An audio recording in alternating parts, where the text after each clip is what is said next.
everyone. Now, I want us to brush through some things that happen around us. Now, have you ever wondered why stone sinks in water and balloon filled with air floats?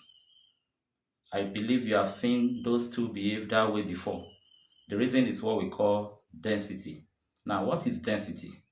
Density is what defines the amount of particles packed in a particular volume of any material.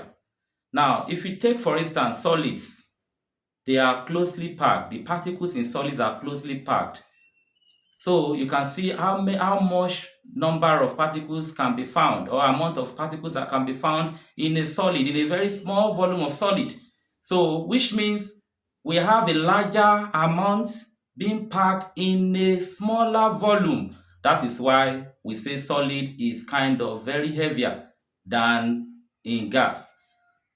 In gas, we have those particles are very, very far away. They have a far distance from each other, which means we have fewer particles packed in a very large volume of gas, and that is why gas always floats. We can see the difference between solid and gas is that solid is denser, heavier than gas, because in solid the particles are closely packed and they are not allowed to move in fixed position.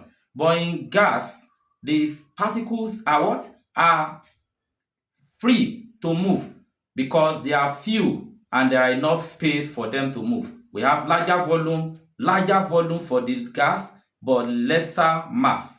Lesser mass, which is lesser amount of particles.